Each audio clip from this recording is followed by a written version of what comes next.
What's up, everybody? Welcome back to the Hardwood NBA show, talking four-game NBA slate, of course, free here on YouTube, presented by Run Pierce Sports. Joined today by BobbyGomes. What's going on, Bobby? Going well, DC. How's Colorado on this Saturday? It's good, man. I can't say I'll be spending much time outside today with the great day of sports. Obviously, the two NFL playoff games. UFC had an early card, and then we've got a four-game NBA slate coming up. I believe, half an hour later start. So, should be good stuff. Kind of be short and sweet here today, I imagine. We'll talk some football, before the top of the hour if we get time to do it. How's your Saturday treating you? Good. Just got that Vance Jefferson touchdown before the half. Very nice. Akers gets there, sweating out Akers getting there. Yep. Yeah, same. I'm mostly faded this game for a lot of Chiefs Browns action tomorrow. I do have Akers and then some Robert Tonyan, who's doing all right. So a decent start for me. Aaron Jones just got in the box, didn't play him, so hopefully he'll slow down a little bit for my own sake. With that, let's jump into these games. First one of the night, the only one that does lock at 7:30 Eastern time. That's Charlotte and Toronto. 220 total in this one. Raptors favored by 6.5. We should see the return of Gordon Hayward here. I think he missed last game, and I think he was pulled early the game before that, but he's been upgraded to probable to play. Alex Len is out, so we should see some more Chris Boucher, who's been really good recently. Overall, at least compared to the other games on the slate, relatively healthy rosters here. Yeah, at least compared to the other games on the slate, right? In terms of just looking at Toronto, Charlotte, like for me, obviously the name, like Fred VanVleet is someone at 8K who I would be interested in usually. I feel like his ownership is probably going to be around like 20% on the slate. Maybe he's a pivot in GBPs off of a chalky Damian Lillard. Sure. But if John Morant's ruled in, like he's pretty much my guy that I'm going. Do we have any news on Morant yet? I'm seeing still questionable, but I kind of suspect he's going to go. So he's going to go? I think he's going to play. Yeah, like him in that same respect, like obviously CJ McCollum, but I'm just talking about it in terms of GPP purposes. But yeah, in terms of Raptors guards that we'd be more interested in this situation, I'd probably go VanVleet over Lowry, and obviously Boucher with Len out. I think he's someone who I'd have a interest in getting to. How about you? Yeah, I mean, we saw these two teams play. What was that? A couple days ago now. 2 days ago on Thursday. Close game. Raptors did win that one, 111-108. Boucher got 30 minutes in that one. Came off the bench, which I suspect is going to be the case. It kind of seems like they just want him off the bench, but yeah, he's been awesome. 48 fantasy points in that one. He did shoot the ball really well, 8 for 12 from the field, but he's just been fantastic all year. So I think he's my primary interest in this game. 6,900 on DraftKings. Again, I do suspect he'll come off the bench again, but that's just fine. He's been thriving in that role, all year long. Last 4 games, averaging 44 fantasy points per game. So I do like him. I think Lowry and VanVleet are fine plays. Not guys that I'm going to, force into my own lineups. Maybe you're going for a weird game stack here, something like that. But I don't really see that or going for that type of play with the return of Gordon Hayward. So mostly Boucher to me. He'd be the only one that I'd really be kind of looking at in as a core play in a cash game. And then if you want to go kind of on the tournament side, Lowry, VanVleet, I think are fine. Charlotte, with everybody healthy, I just don't really see it against Toronto. Certainly LaMelo Ball has been just incredible, right? We've seen plenty of big games for him, but all the way up at 7,900. Do you see anything on the Charlotte side that you like? Yeah, LaMelo's pretty priced up. Although I feel like he has a higher ceiling than Rozier, I probably don't even really like either of those guys. I'd probably be more inclined to go down to Devontae Graham at 6K if I was like trying to game stack this, which I don't even know what. Like it's 4 games slate. Like if you're just trying to run it back and do something different. Pascal Siakam, I think, has a pretty high ceiling. If you want to play him at power forward or center, he's someone I'm interested in as well. Sure. I think I'd prefer Siakam. Now, like more thinking about it, I was just thinking about construction. So I feel like Lillard's going to be someone who's going to be pretty much the highest owned player in the optimal for whatever reason. Getting up to like differentiating yourself at like a power forward position or a center position. Guy like Siakam was only 8,500. I don't hate for a ceiling in GPPs. That pretty much covers it, though. Do you have any interest in Gordon, or are you with his first game, this being his first game back? I mean, I think you could. Obviously, he wasn't out for too long. I would expect him to be a full go, and the matchup is okay on a team-wise perspective against Toronto, but I assume he'll be guarded in this game mostly by OG Anunoby, who's a pretty fantastic perimeter defender. So even on a 4-game slate, I'll probably pass there just with a little bit of injury concern, and then what I think is probably going to be a pretty tough individual matchup for Hayward. But again, you can't recommend too hard against anybody on a 4-game slate. It's kind of like a lot of these guys are in play. So not for me, but I guess I would understand the play. I'd just be a little bit weary of the matchup. Anything else from Toronto and Charlotte before we move on? No, I'm pretty much in the same boat. I don't think I'd be getting to Hayward. We can get on to the Heat game. Yeah, let's go on to whatever you have up next. Whatever's easiest for you. Yeah, we'll do Pistons and the Heat next. So with the Heat are getting some guys back. They've obviously had a lot of guys out throughout the young season with the I don't think anyone tested positive for them, but with the contact tracing health protocols. But they are getting players back here. Bam Adebayo going to play. Mo Harkless is available. Kendrick Nunn and Goran Dragic will also be in for this game. And then Jimmy Butler is still out, along with Tyler Hero, who's missing this game due to a neck injury. So with Hero and Butler out, that does kind of change things for the Heat. We don't really have – the Heat are tough because they've just been missing so many players in and out all season that it's kind of hard to get a grasp on exactly what they're going to do. But my primary interest here is in Goran Dragic. I kind of think they're going to run the offense through him. They kind of have to. And then Bam Adebayo. I assume these guys are going to be good to go after missing a few games. But Dragic and Adebayo, the two guys that I think will be the kind of the primary playmakers, and the offense will run through both of those guys, I would imagine. Yeah, I'm in the same boat. I pretty much be interested. I feel like Bam would. Even though we haven't had too many games this year, but we can obviously expect Bam with Hero and Butler out to kind of assume a lot of that usage. For me, like an off the table play, I understand Dragic. They're getting Dragic back. I think he's a good play as well. I don't mind T-Dunks here. Always like him in GPPs. He's someone I'd have some interest in. Yeah, that would pretty much be it. I feel like there should be more interest. Well, on the Miami side, that would pretty much be it. This total is one of the lower totals on the slate. I'm not trying to pull too much from this game, but you are taking out a lot of usage with Hero and Butler out. So, yeah, I feel like it would be Bam, Dragic, and Duncan Robinson for me. That would be the 3 plays I'd be interested in. Yeah, as you mentioned, lowest total in the slate, 216.5 for the Heat and the Pistons. The Heat are 5.5-point favorites.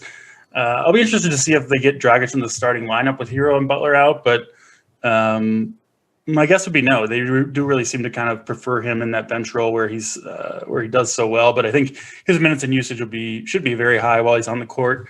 Nice thing about Adebayo is he's a great passer for a big man, right? So he can kind of do some of the facilitating on the offense. I think he's a really strong play. Obviously, the matchup with Detroit, doesn't get much better than that. Just a team, not the fastest pace in the world, but just a really bad team in general, and a team that Bam should be able to dominate on the interior. From the Detroit side, I'll be honest, I haven't rostered too many Pistons this year. Does look like most of their guys will be ready to play. Derrick Rose is going to be available in this game. They are missing Frank Jackson, and I thought they were missing one more guy. Just double checking. Yeah, it looks like just Jackson. So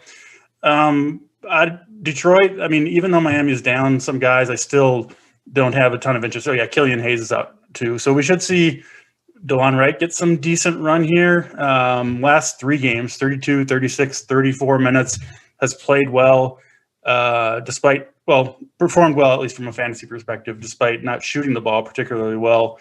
I think he makes some sense. He's going to have to run the offense to some degree 4,900 on DraftKings for DeLon Wright. I think he is a pretty solid play, so I'm considering him, even though the matchup isn't great. But Blake Griffin just hasn't had it this year, all the way down to 6,100 on DraftKings. Weird to see his price point down there, but even so, I just don't know if I can really pull the trigger. Any interest in DeLon Wright, Blake Griffin, anyone else from the Pistons that you're looking at?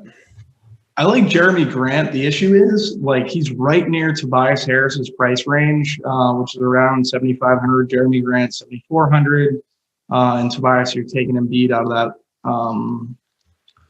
that situation. Well, I'm looking at. Sorry, I didn't run my. No, wait.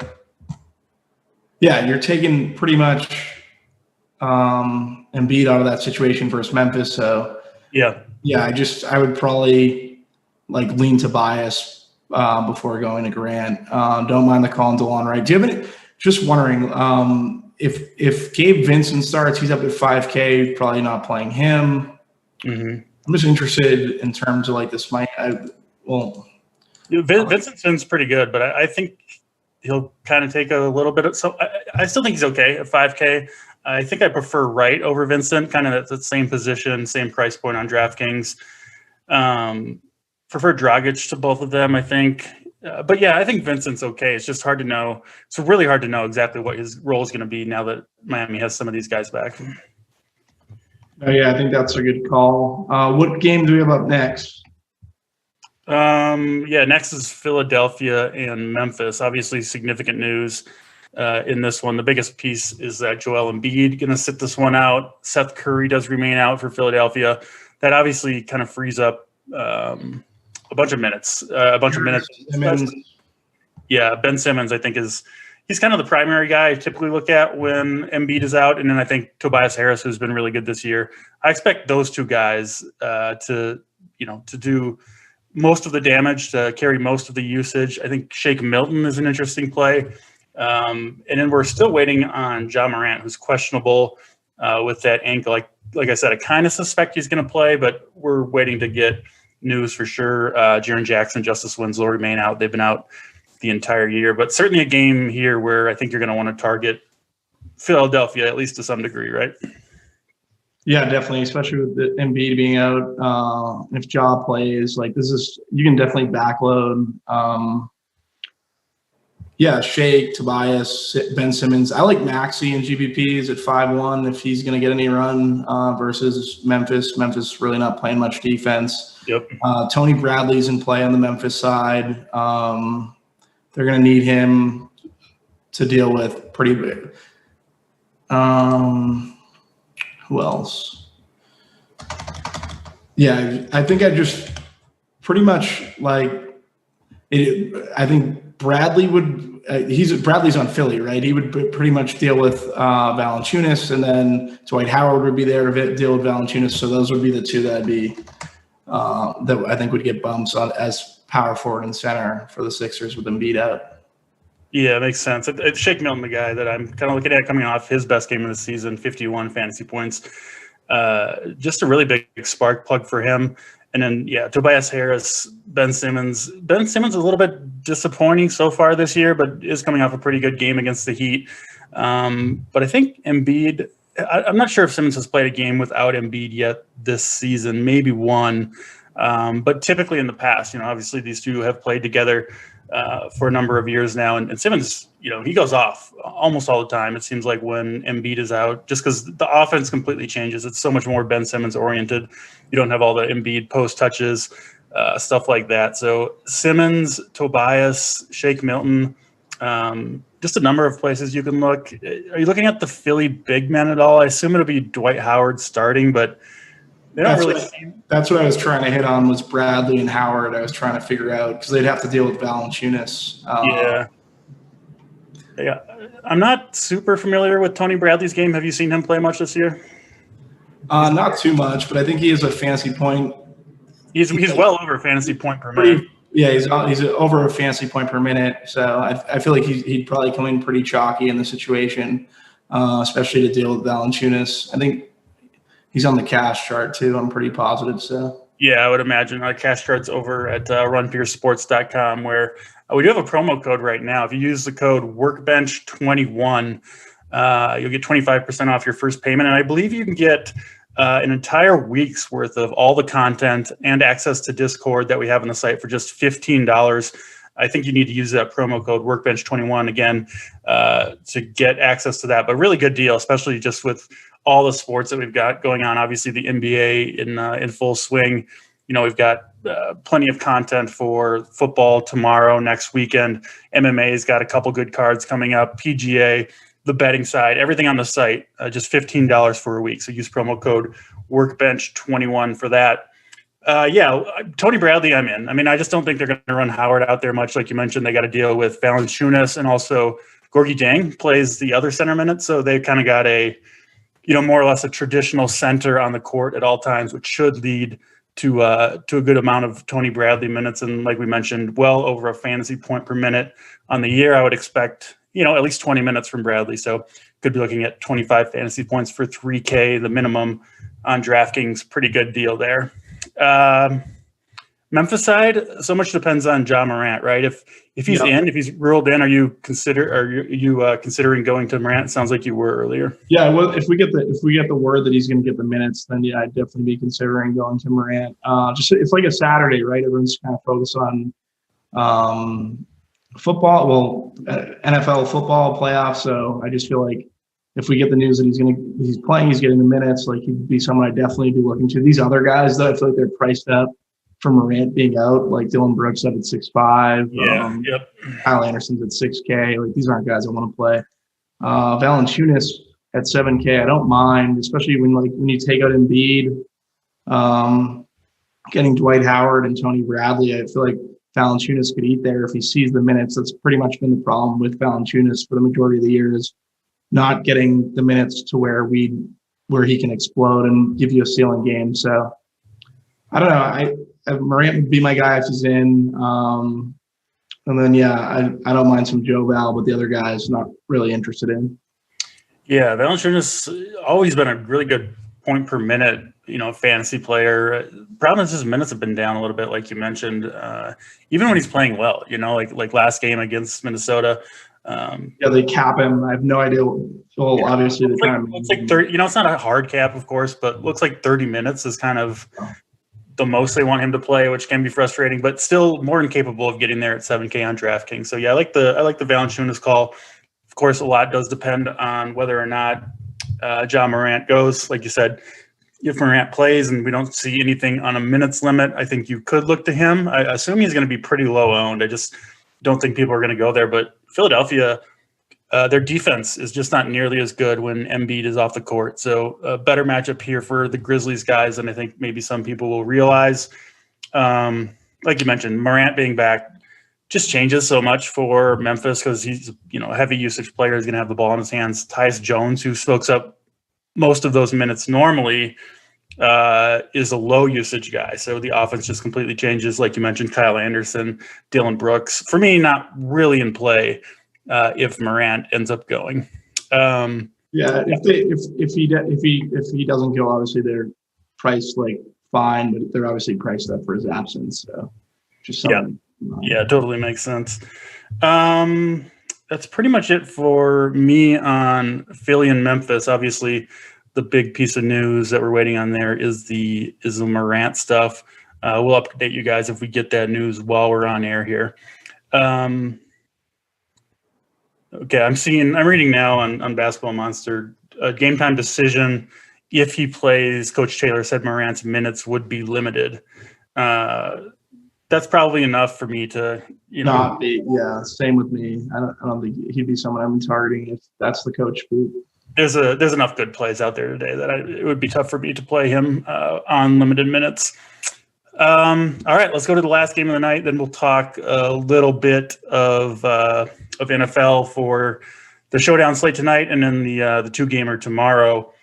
But before we do that, we'll talk the last game of the night. Later game here. This one does start 2 hours after Detroit and Miami, and Philadelphia and Memphis. Atlanta and Portland should be high scoring. I believe this is the highest Yeah, highest scoring game of the slate. Atlanta at Portland, 234.5 total. Yeah, you're taking Nurkic out of the situation, so obviously you're going to bump CJ McCollum, Damian Lillard. These guys are all going to get bumped. Scary Trent. That's why they're popping on the cash sheet.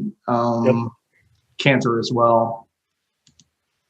Yeah, should be a good game here. We've seen Trae Young has kind of been struggling. There was a little bit of controversy. I think John Collins called him out during like a film session because Trae Young obviously takes just so many bad shots, right? I mean, that's just kind of the way he plays and who he is. But I think some frustration from some of the Hawks guys and Trae Young not playing well. But I mean, a pretty damn good matchup here, right? Like if Young were going to get right, this would be a good time to do it.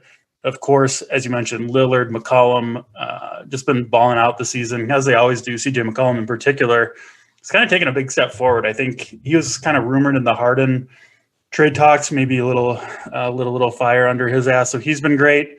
But certainly, if you want to kind of take several pieces from this game, backloading as we like to call it, and then make your swaps based on how your lineups perform in the early games, could be a good approach tonight. Yeah, I think it's the approach, to be perfectly honest. Trae Young, you're the Trae Young whisperer at this point, so I'm listening to you. If this is the night to play Trae Young, we're playing Trae Young. Yeah, outside of that, like on the Hawks side, I like Cam Reddish a little bit. Do you think we could go to John Collins? You're taking Nurkic out. He's just been so underwhelming. I feel like Capella is someone I could consider at 6'7". I'd probably prefer him to Collins, actually. Yeah, I mean, what's Collins had? How many times has he paid off the 7K tag? Like once or twice this whole year? Once or twice, yeah. John Collins has not been good. Yeah, this Hawks team is struggling right now. Cantor defense helps anyone they'll get right. That's the other thing of it. Yes, it does. What kind of minutes do you think we'll see from Cantor here? They've got Harry Giles as well. We could see Collins play a little bit more at the 5 if Portland goes small. What's your take on just how Nurkic kind of affects the rotation and then the Portland projections in general? Yeah, I think you have to bump Cantor, maybe 20 to 22. Is that where you're kind of ballparking him? Yeah, I think at least that many. He's not someone. Obviously, he's been in the league a long time. He's just not someone that typically plays a whole bunch of minutes. Sometimes it looks like he's going to, and then he only gets like the 20 to 25 minutes. We saw him only play in the teens last game, even with Nurkic out. But he is also a guy that can go off, right? Sometimes he just really gets rolling. This does seem like a matchup where he might be able to do that. Good rebounding opportunities, soft interior defense from Atlanta. He can kind of beat up Capella and Collins on the boards, I think.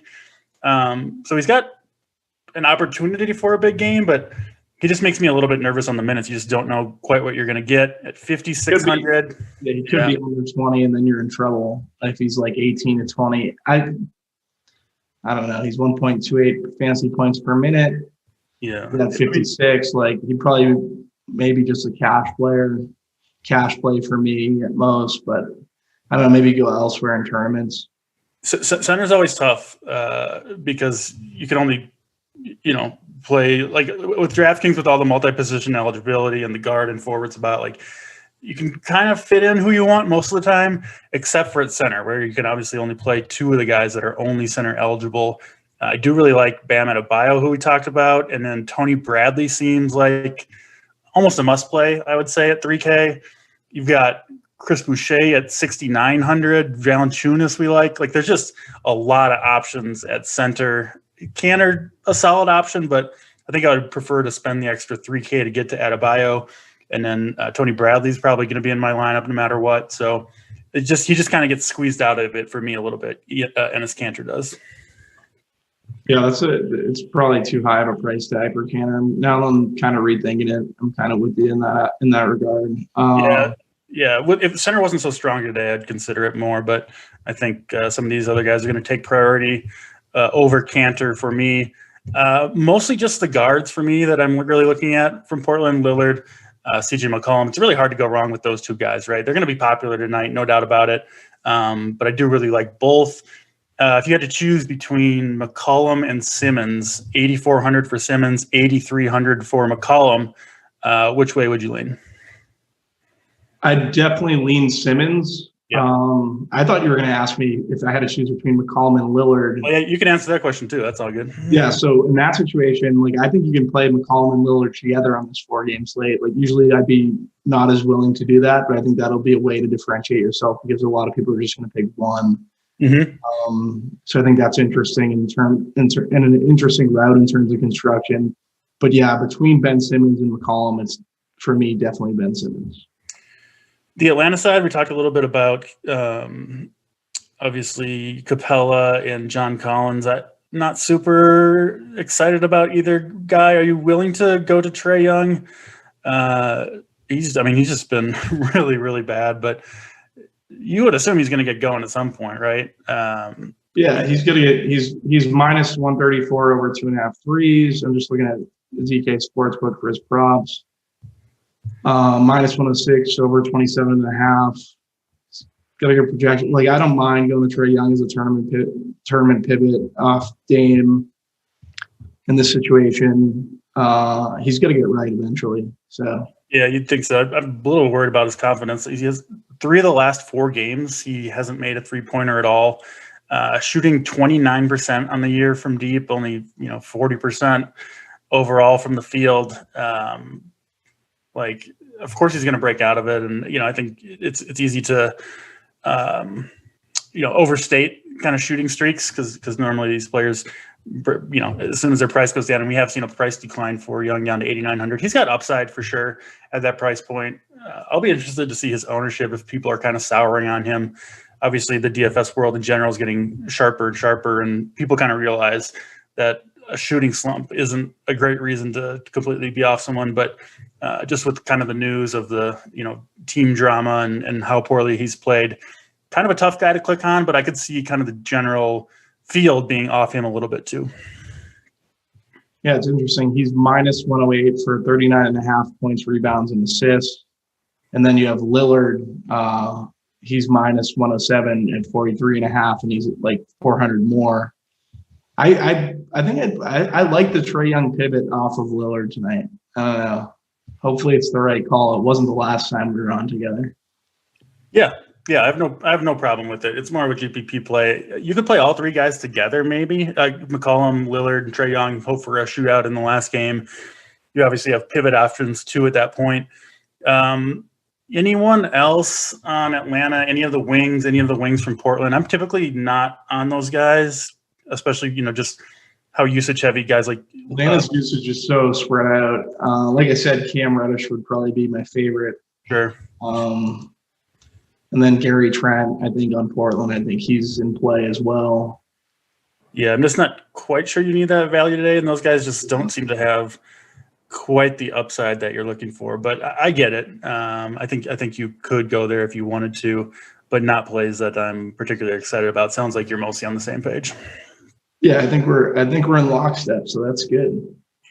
Yeah, we'll see each other at the bottom of the top or the top tonight. Hopefully in the green. We'll see. We did get our Cam Akers touchdown, by the way, so that's nice. We got it. There we go, dude. He has to get 20 though. He's well on his way. I think he's going to get the bonus. Yeah, he should get there. We'll do it for this NBA slate. We are still waiting on some news. We don't know if Ja Morant's going to play, but the limited minutes thing kind of takes him out of play for us anyway. So yeah, that should do it for NBA. Let's talk a little bit of NFL before we get out of here. Obviously, game tonight, Bills and why am I drawing a blank? Bills and Ravens. Bills and the Ravens. There we go. Yeah, thanks for the help. Should be a good one. I'm excited to watch this game. I got your back. Yeah, exactly. I haven't seen a weather update since we got on air, but it looked like it was going to be okay. I don't think the total was moving much. Earlier in the day, there was some concerns of wind and snow, but last I looked, I feel like it moved last night. Okay, yeah, I'll pull it up here quick. But anyway, yeah, who do you like to win this game, and how do you see Bills and Ravens kind of going down? I really want to see Bills Chiefs. So that's kind of Okay. I'm worried about this. I'm worried about this Ravens team now. Definitely worried about this Ravens team. Seems like they should be able to run all over Buffalo to me. They should be able to, right? Like you would expect. And that definitely poses an issue for Bills Chiefs. That would be something I'm a little bit worried about. I think this could be the upset game on the weekend. If I was like forced to bet, I'd probably take the Ravens plus 2.5 or whatever it is. But I really want to see my heart's with the Bills. Let's talk. Like, do you want to talk captains, or how do you want to approach this? Yeah, whatever you want to do. Let's just talk about this game from a showdown perspective first. Just pulling up the weather here. 35 degrees, looks like winds between like 13 and 17, and precipitation looks unlikely. So I wouldn't really worry about the weather in Buffalo. Should be good to go. But let's talk some of the matchups and where you're going to go as a captain. We do know, obviously, Zach Moss is going to miss this game, so it should be mostly Devin Singletary in the backfield, but I got to be honest, I'm still not that excited to play him. The Bills, I think they're going to spread it out with a lot of, empty backfield, 4 wide formations, and kind of let Josh Allen do his thing. And then the Ravens are interesting. They just not that many places to go, right? With the low passing volume. Obviously, Lamar, the entire offense runs through him. We do know Mark Ingram going to be inactive, so it'll be mostly Dobbins and then some Gus Edwards mixed in, and then obviously the 2 main pass catchers, really the only 2 relevant guys. I guess in Showdown a lot of people are relevant, but Andrews and Hollywood Brown playing pretty well. So what are you thinking for Showdown for Bills and Ravens? Yeah, so it's Allen, Lamar. Those are probably your captains. Like the usage is just so heavy there. And then it's about getting different. You talked about not really liking Singletary. Well, backing up Singletary, like Yeldon is in the situation like down at 1,400 where you can consider him. Other Bills running backs, just trying to anyone else really getting run for the Bills, like Antonio Williams, like we're not playing him, right? Like even in Showdown, not really touching that. No, I think it'll be a scratch, to be perfectly honest at this point.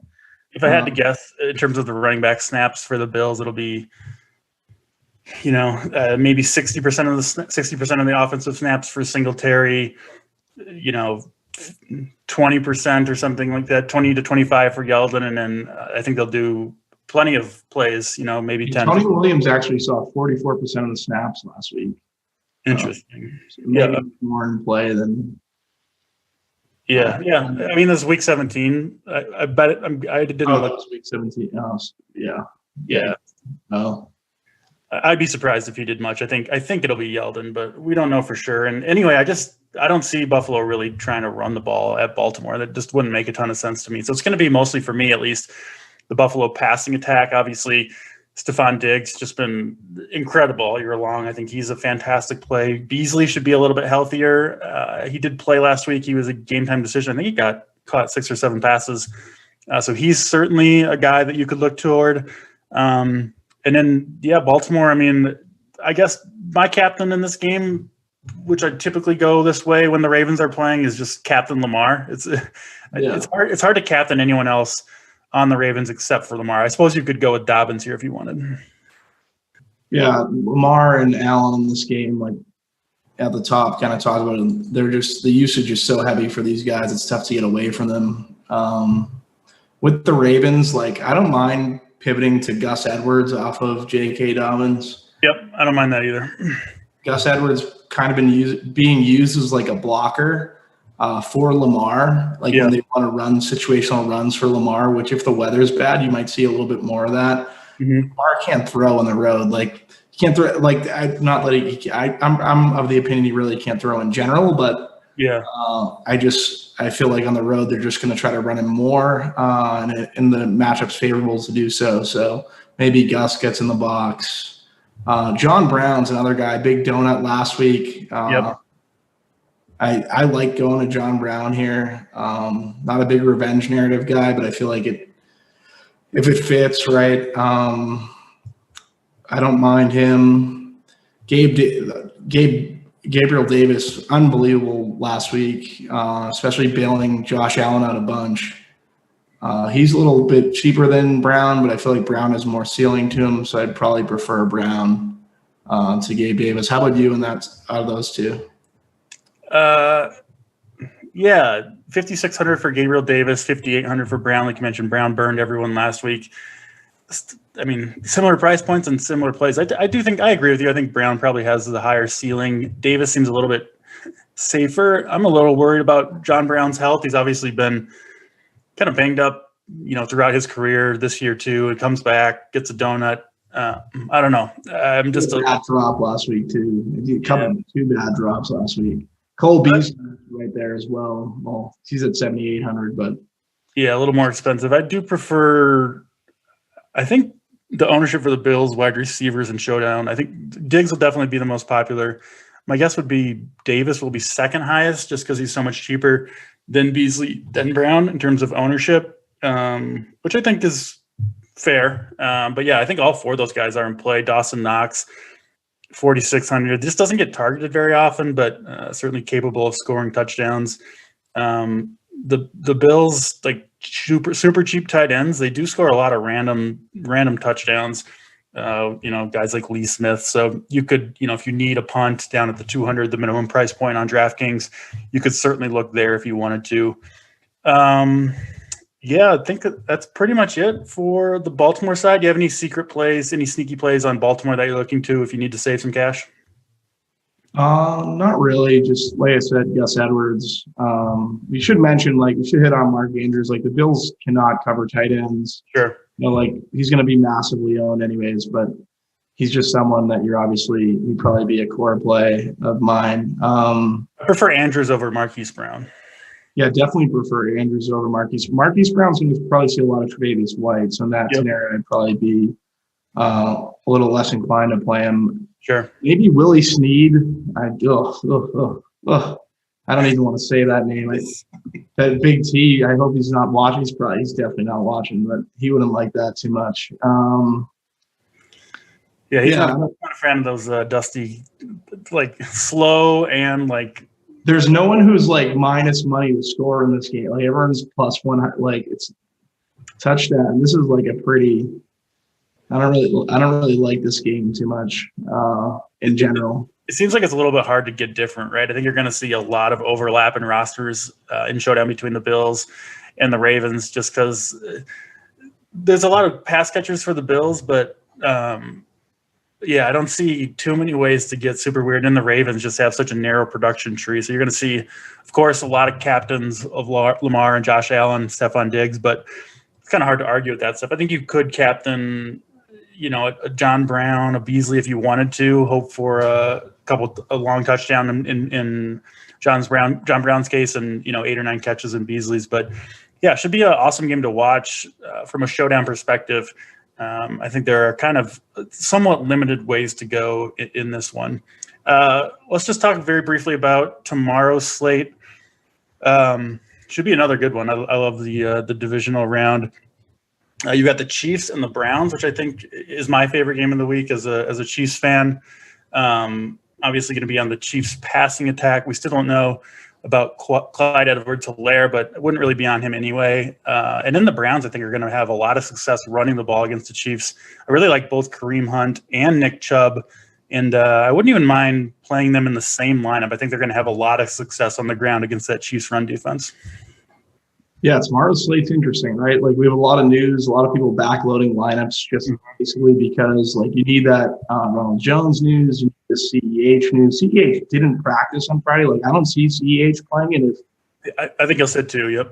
If he does sit, for me, I prefer Darrell Williams to Le'Veon Bell. I built a lot of my lineups so I can kind of make those moves as that news comes in. But there's even more news, if Latavius Murray, Lat Murray sits and Taysom Hill sits, you want to backload your lineups if you're playing this 2-game slate tomorrow, because then Kamara becomes an absolute lock. Yeah. I was looking at numbers for New Orleans Saints, 27.5 team total. That's higher than Breeze has a higher team total than Brady. He has a higher team total than Lamar. He has a higher team total than Josh Allen.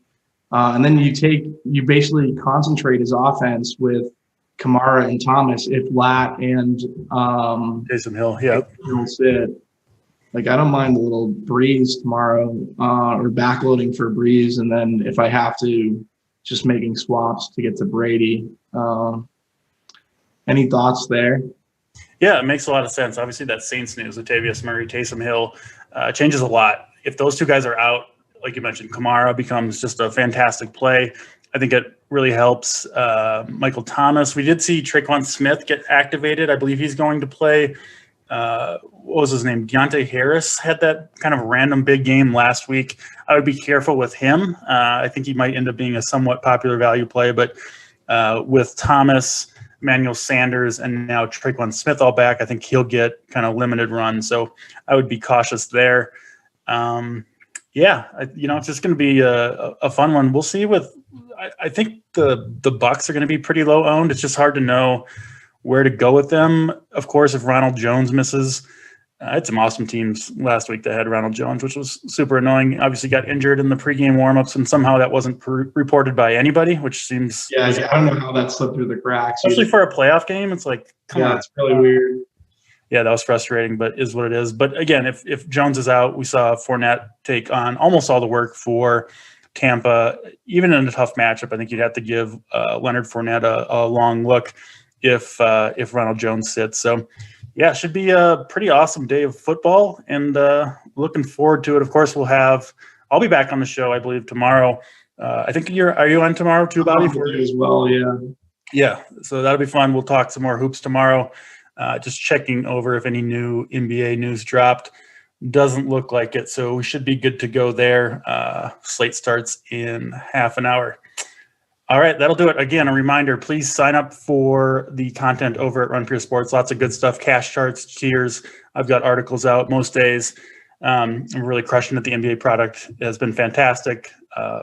Fights have been fun. PGA starting up, all that good stuff. So Workbench 21 promo code. Everything on the site for a whole week for $15 if you want to try it out. Really good stuff there. Thanks for joining me, Bobby. You're doing a really good job of hitting these promo codes. You hit them. I'm a company man, Bobby. I'm a company man. It's solid. Good. I could never be able to cite that off that quick and that smooth. Yeah, well, I don't want to get a call from the boss man, so you gotta pimp the product. But yeah, that'll do it for us. We'll go catch the rest of this Packers-Rams game, and then of course a good one tonight between the Ravens and the Bills, along with some good NBA action. Thanks for tuning in, everybody. We've got more shows on the way tomorrow, and with that, we'll catch you next time.